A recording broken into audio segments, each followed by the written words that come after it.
infrastructure, in terms of buildings and so on. But the government really doesn't have, they rarely provide money for maintenance. And this puts a challenge on us. We have had problems with the purchase of vehicles, as I said, and so on. So these are our challenges that affected us over the 1.5 years. The challenges really cut across. They affect every financial year. Yeah, thank you very much. That is the end of my presentation. Thank you for the report. Members, now we have listened to the report from the Office of the Auditor General. Maybe before I invite your comments, I think despite the challenges, the 2019-2020, I find that you tried to pull through in terms of the number of audits that you are able to undertake. I think 2019 was not very bad,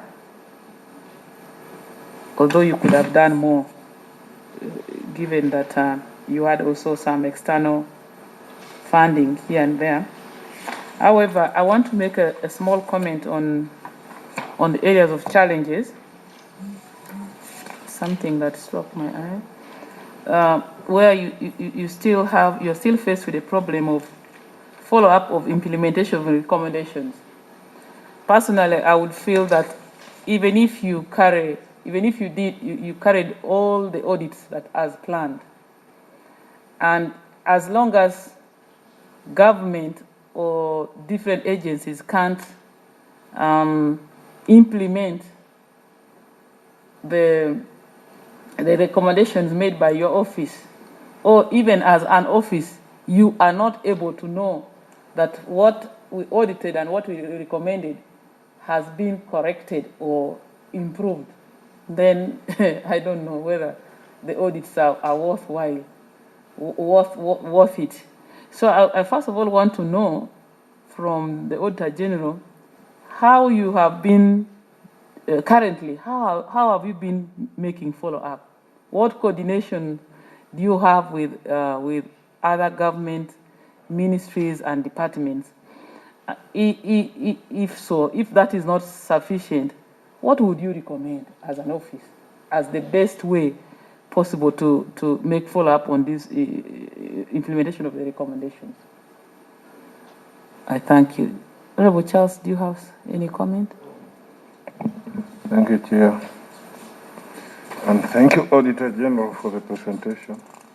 Like the Chair said, I also want to commend you. Despite all the challenges, at least you're able to achieve a sizable percentage of the completed audits in the financial year 1920. When you were presenting, you said you had a cut of about 3 billion in 1920. You had a budget cut at the end of the year of about 3 billion in 1920. Can we know in which area were you most affected, so that we know the relation of the cut and the progression of your work? Because could it have been the area where most of your work is best, so that maybe the committee can give recommendation as far as those other things are concerned? And how far has this, when I look at the table on page 3, you have the planned audits versus revised and then completed. Okay, others you're able to do it 100%. Others, there were challenges. So how far has this aggravated the problem of backlog that you have in the office already? And when you have an audit, you plan a number of institutions that you're going to, the number of audits you're going to have, and as a result of challenges, you cut. What do you base in cutting? Which areas do you say, okay, let's cut this one, so let's leave this one? So which are the areas that you normally want? Is it local government? Is it the main ministry? Can you tell us which areas you normally, when you suffer cuts, you also target them and ignore them? It's not really much. You are our officers, and we don't have a lot to disagree with you. But I wanted to know, government is not really policy, but it's around there that it has delinked itself from providing accommodation. Because I'm told that your salaries are not consolidated. They do include the housing allowances. But here in your presentation, you're telling us you're already starting to build again what? Staff quarters. Thank you for that. You're building staff quarters. We're being told government no longer has consolidated your package. So what happens at the end of the day when you start accommodating the staff? What will you be recovering some rent from them? Will it be an incentive to work in the hard-to-reach area, or can we understand that? Well, even if it is money from development, partners, we want to know how you will, work on that. Now, Charles, thank you for that. That's one thing I'd forgotten. Maybe other than recovering some money from them, is that only particular to Moroto, hard to reach areas, or it is going to be, because at least I attended when you were opening the one of Hoima. I don't recall you having a staff quarter there. Is that particular to hard to reach areas like Moroto? Thank you. Okay. We are now shifting. We are now shifting to, is it program kind of best budgeting, program budgeting, something like that. And here you are saying you are relaunching the teammate audit software, which involves the upgrading. How are you relating this to the new challenge that's coming as a result of what we are heading to, what we are shifting to as a country, from what originally was to the present that we are going to? Is it program kind of thing? Because I'm also told finance came here and told us they're also shifting from what they have been having to a new system. How prepared are you to adapt to that system and as an office?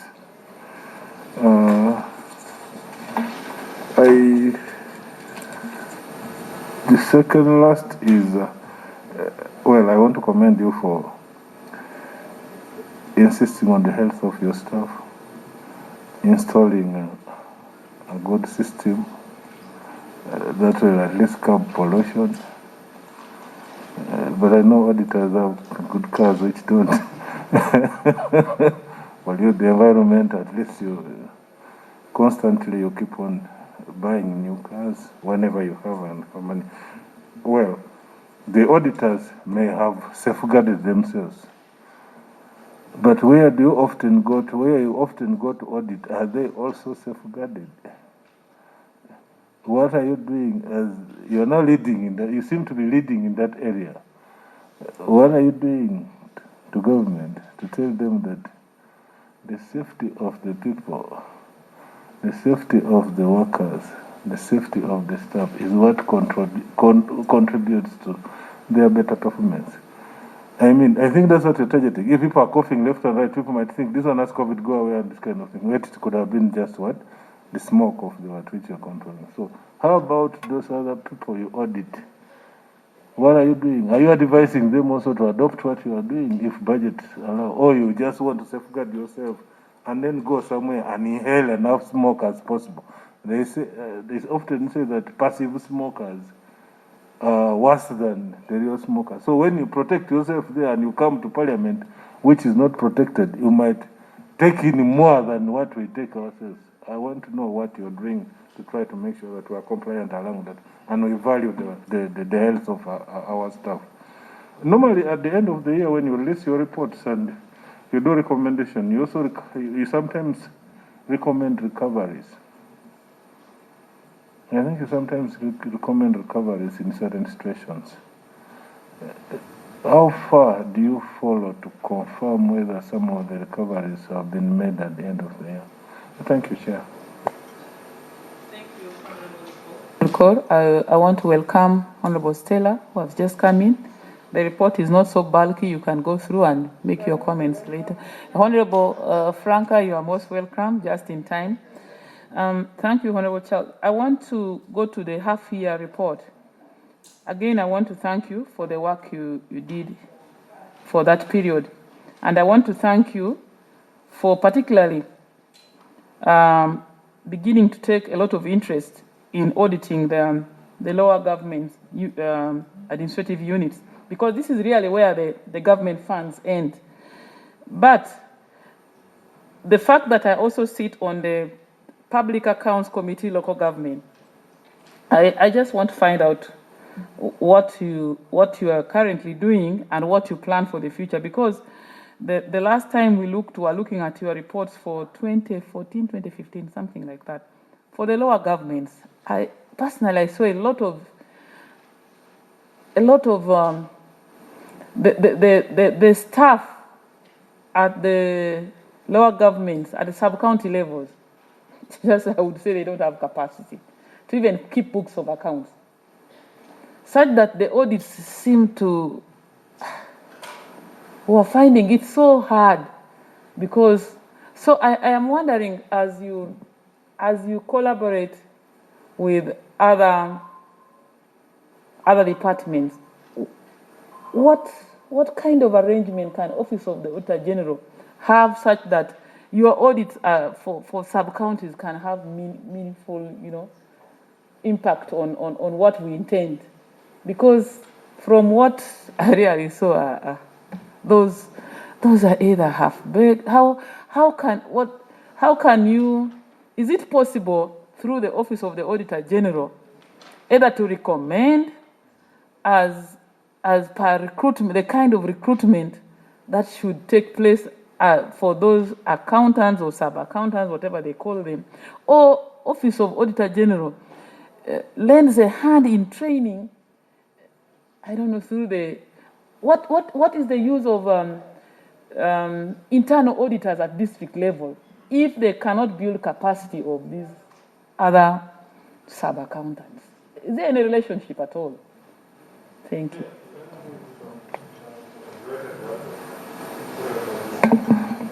Auditor General, when we, sorry, Chair, I have a little conflict of interest, but it's a little far away. I used to work in this office.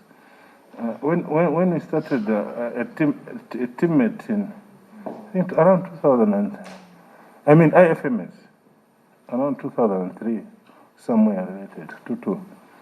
They said within 3 years, they would have rolled that thing all over the country. What's that kind of IFMS, Integrated Financial Management System, which Minister of Finance adopted, and of course all MDS one. At that time, they promised to roll it within the shortest possible time. They had given us like 3-4 years, they would have rolled it out. But the rollout has kept on shifting. I think some of the problems you're also talking are connected, because sub-counties by now should be on board, but I don't think there's any sub-county which is on board. I want to get advice from you. With such timelines given, finance is always coming here, before even this committee, asking for money for IMF rollout, IMF rollout. And for us, we are being blamed for creating more administrative unit. But Auditor General, look here. If we are creating an administrative unit, we are creating it from an old one. If it is a Kumi, for example, that we are creating another county, we just partition maybe 3 sub-counties to create another county. And now you are telling me that because I've created another county, you need more money for what? Please advise us this extension that keeps on. Advise us on how it's also affecting you. That's exactly like I was saying. Because I know if they had rolled out by now, sub-counts and whatever, it would be easier for you to sit and, conducting those audits. How are you also viewing? How does it affect your work? Thank you. Honorable Charles, any comment from any other member? Or you're still settling in?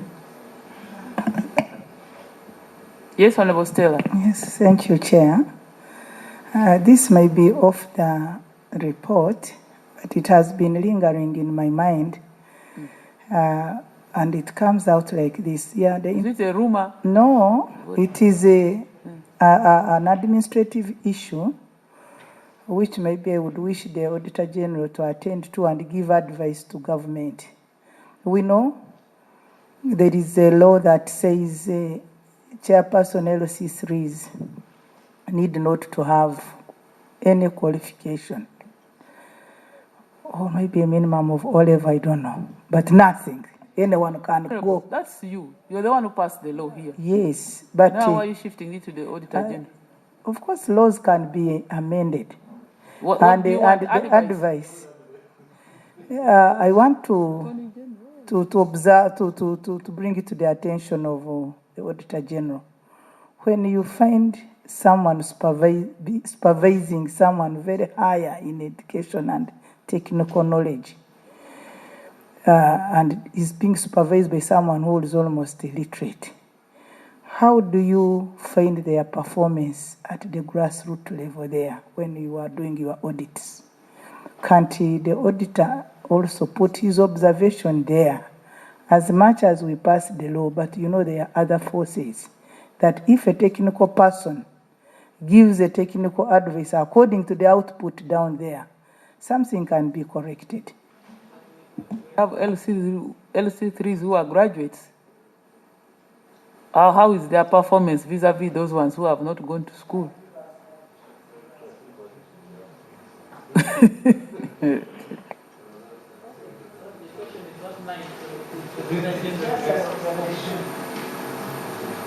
Maybe we give you time to respond now.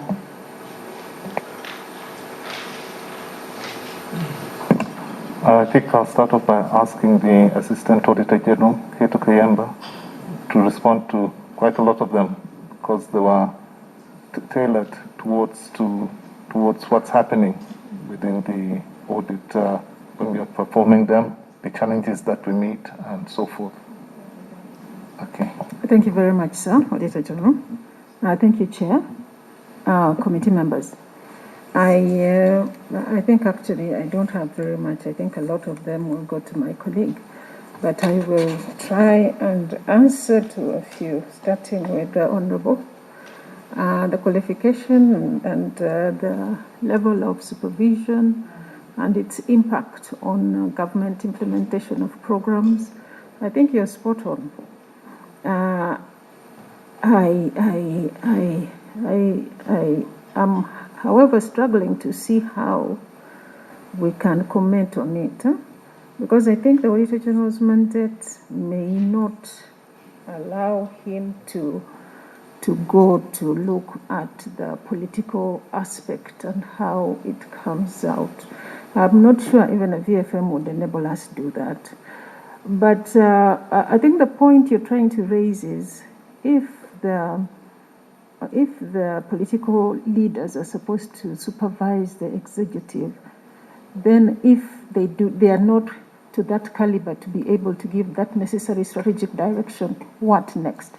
And I think that it's a very, very big point, which I think you're bringing out, which Parliament needs to look at. As the Auditor General, I'm not very sure that we have the mandate, that the Auditor General has the mandate. Chair. Take interest to maybe audit the performance of councils, the local government council.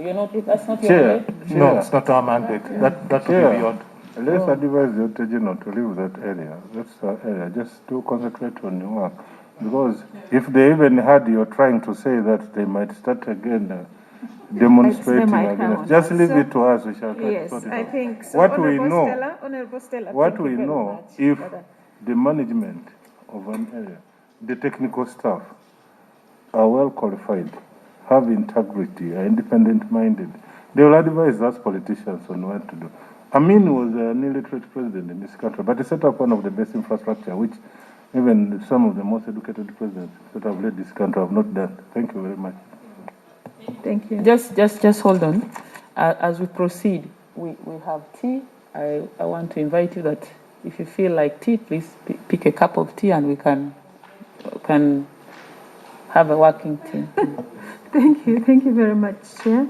Now on how do we choose what we leave out? Every year at the beginning of the year, on officials and members, we do what we call a shared overall risk strategy assessment. So we have, I'm telling you, they are really shared overall risk assessment. We look at the whole of government and the whole mandate of the AG and see what is it that, where the risks are so high, which we must audit. So you will find that we will leave out some depending on the risk levels that we have associated with different entities. So you'll find entities like Ministry of Finance, Bank of Uganda, NSSF, Ministry of Education. Those ones are way up there. We must do them. But some now, the ones as you go down, the risk analysis, that is what helps us determine that this is the cutoff, given the money that has been given to us. So when there was a cut to that level, we actually had to leave a lot of audits out. What we have tried to do now is to pick a lot of them when we finish the end of the year, 31st December. We have picked, and a lot of them now we are doing as we get some more money from you when we are waiting for the whole financial year to begin again for us to have documentation for use. So that is the way we try to navigate around the lots of things that the Auditor General has to do and how we report. Now, in terms of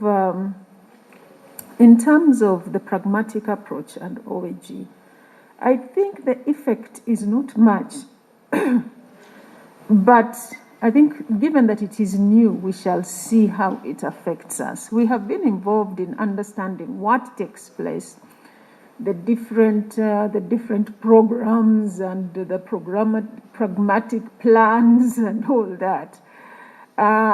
We feel that it may not affect us much in the approach, but again, in that shared overall risk assessment aspect, which now we are doing for the audit of the year 2020-2021, it's at that point that we take a lot of decisions about what's the approach we are going to take, what are the numbers, what are the different types of audits we are going to do in which entity.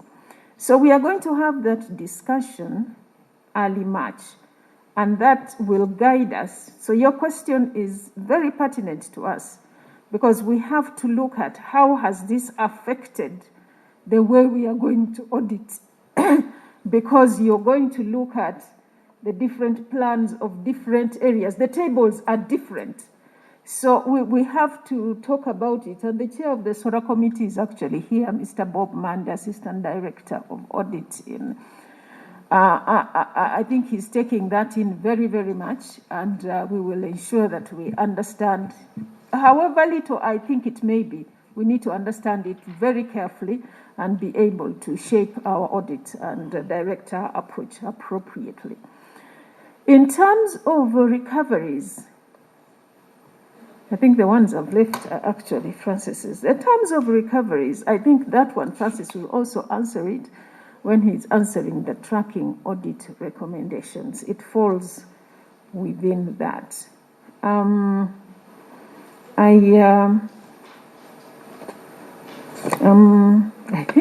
think for me that is all that I have to say. If there is any, I hand over to my colleague. Thank you, AG. Maybe before you hand over, I want to take this opportunity to welcome the Chair, Finance Committee. Honorable Musasi's, you're welcome. And if you are not comfortable with that seat, I'm very ready to leave this one where I am. Thank you, Madam Vice. You can proceed with the meeting. Thank you. It is now official that I can proceed. Honorable Migade, you are most welcome. Before us, we have the Office of Auditor General. They have taken us through the report, and members have reacted, and they are giving us responses. But feel free to go through the report. Where it's not clear, you can ask. Maybe before you hand over to another another person to respond. There is this cut of 3.34 billion that is termed as consumptive, and I believe this committee approved this budget. So could you bring to light what exactly is this concern? What are these items that finance is referring to as consumptive? That for us, we didn't know, we just gave you the money, but they are thinking it is not necessary after all. Thank you. Okay, thank you, Chair. I'll start with the follow-up on audit recommendations. You know, the organs that follow up recommendations, mainly Parliament and Finance, and of course the auditees. Now, the procedure is Auditor General audits, Parliament discusses, and Finance produces audit memorandum.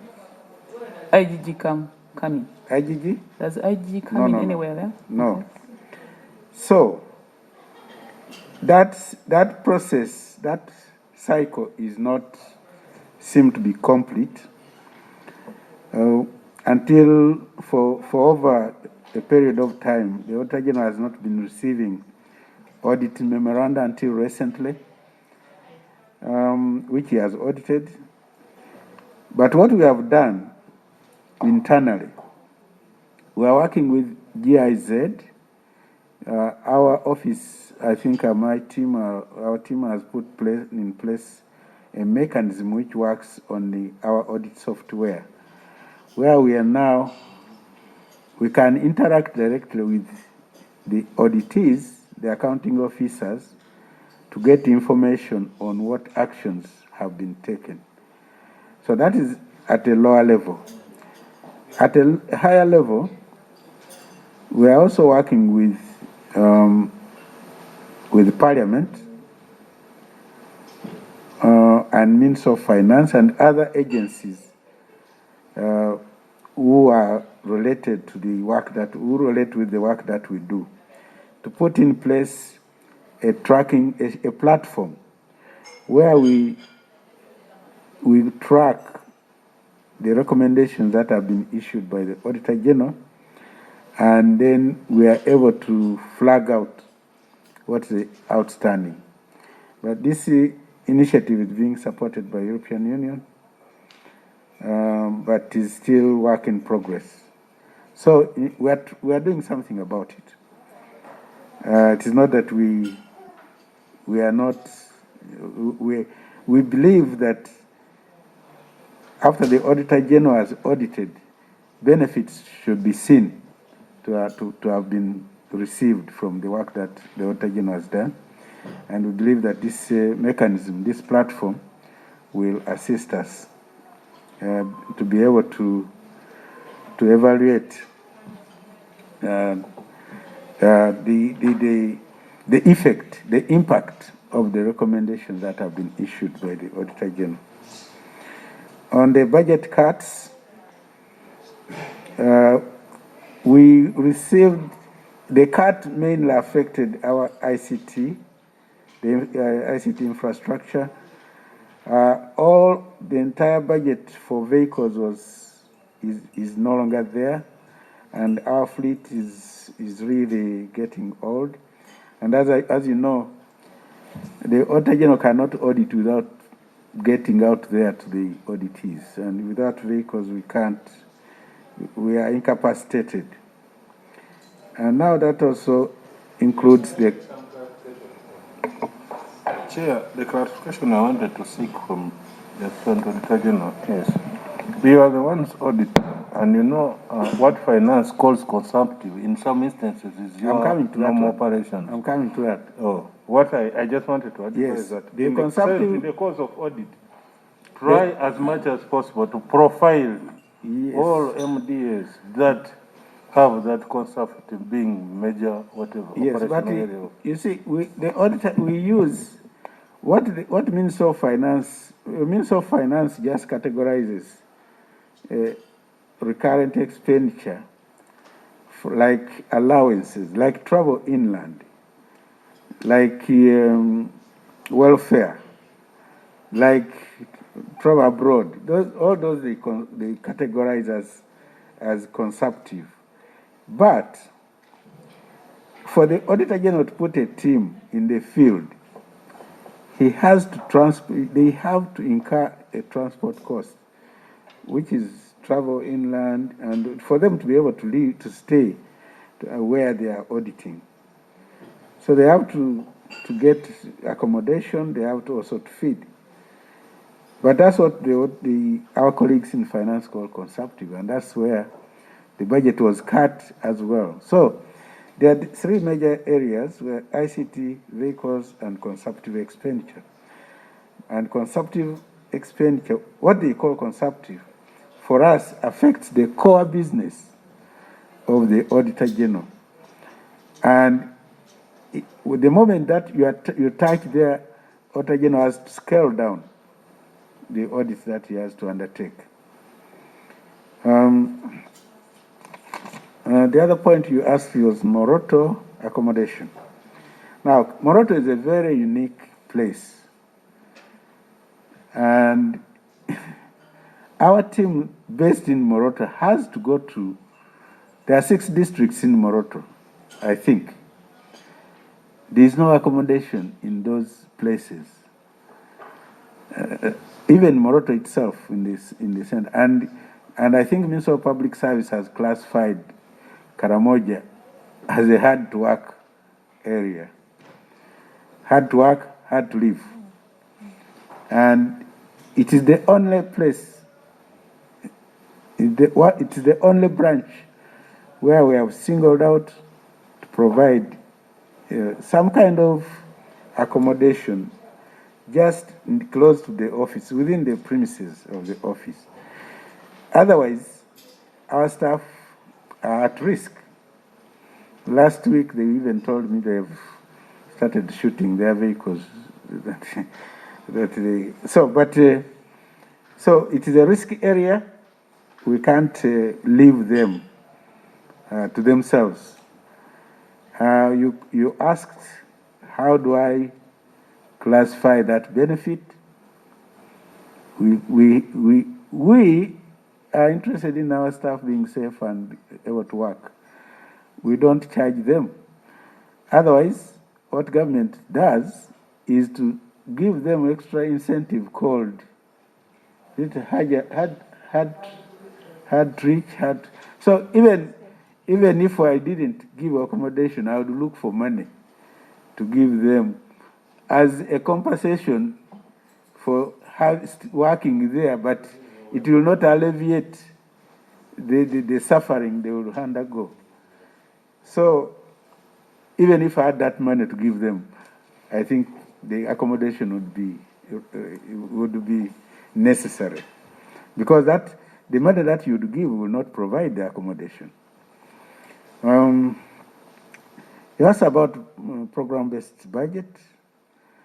The upgrade of teammate has nothing to do with program-based budget. It is merely, of course, this software is always upgrading, and the people who, of course, they also make money from the upgrade. By upgrading, they make more money. So if we don't upgrade and the current version is phased out, which is being phased out, then we would not have anything to use. So we have also to upgrade to the next level. Pollution, how do we protect our officers who work in the field? We don't control the premises where our auditors work, but we want to keep where we all converge safe, and even the staff who work in the field, except those who work in up country, they are constantly also working at head office. There's nothing I can say that we can do to upgrade the facilities of our auditees to make them safe for our staff, because it is actually out of our control. The best of that, the other measures. Chair, there is one thing I wanted the Auditor General to clarify. Yeah, it's not within your power. Definitely, their budgets are separate from yours, and you cannot use your budget there.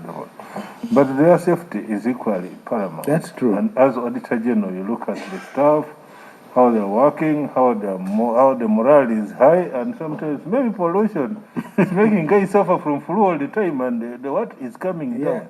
So you do recommendation in the course of your audit. We understand. Maybe like we did. We understand that very well.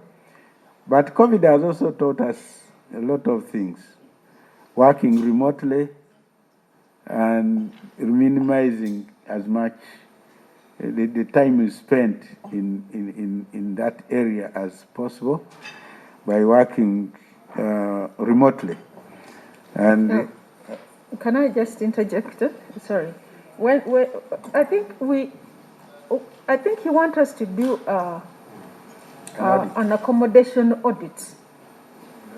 Yes, and I think under Ministry of Gender, there is a whole unit that does something on occupational safety, all that, and we do some compliance, but we can improve on that. And also value for money, I think that we have done a few.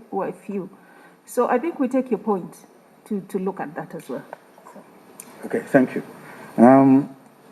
On recoveries, I think what I've mentioned about the mechanism that we have in place to interact with accounting officers to see how far the recommendations action has been taken.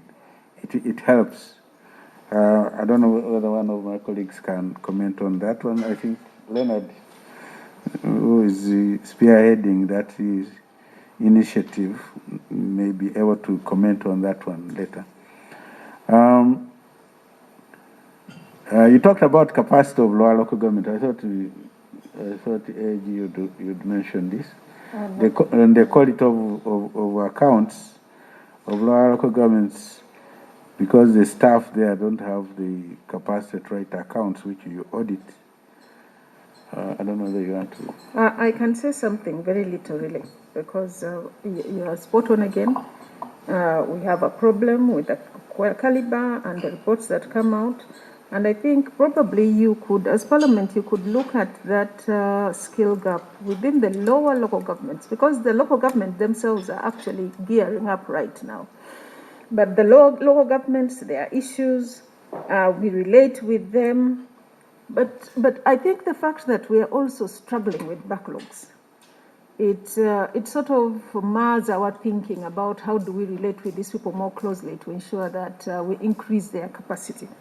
But probably it's something we are just concluding the lower local government strategy to try and see how we can handle these backlogs. Maybe it is something we need to put within there such that we can improve on it. But I want to also point out that the effect of creation of districts and units impacts very, very greatly on our office, because when you create, and on the IFMIS as well, when you create a different unit, even though it's the same money, but you have created a whole new unit to look at. So you've now created 2 units to look at with necessary IFMS infrastructure within there, with need for an audit team to spend time with this and another with that. So creation of districts, of accounting units definitely affects us, even though it is creation out of a part which already existed. Thank you. I think that the comment on lower local governments and IFMIS, I think, concludes the issues that you raised, except, and I think, you tackled the chairperson's LOC3. I don't know whether you did. Yes. Okay. Thank you, Chair. Honorable Sasizi, do you have any comment? I mean, late, but I wanted to know whether they presented a copy of the strategic plan, the new one. No. Do you have it? Chair, the communication was very specific on performance, but I also, I'm not, I don't know the program. Next, there's the policy statement, discussion, and I think there's a whole list of documents that we have to bring. No, in your presentation, you mentioned that the new But strategic we don't, plan is ready. I think we don't, we didn't come with it, but we can present it. The committee would we can be very bring it. much happy to No, we would access bring a it. copy. I think Okay. I think that's it for today. We want to thank you, Office of Auditor General, for taking your time, and I also want to thank you, honorable members, for your time. I think Auditor General and your team, you can take leave.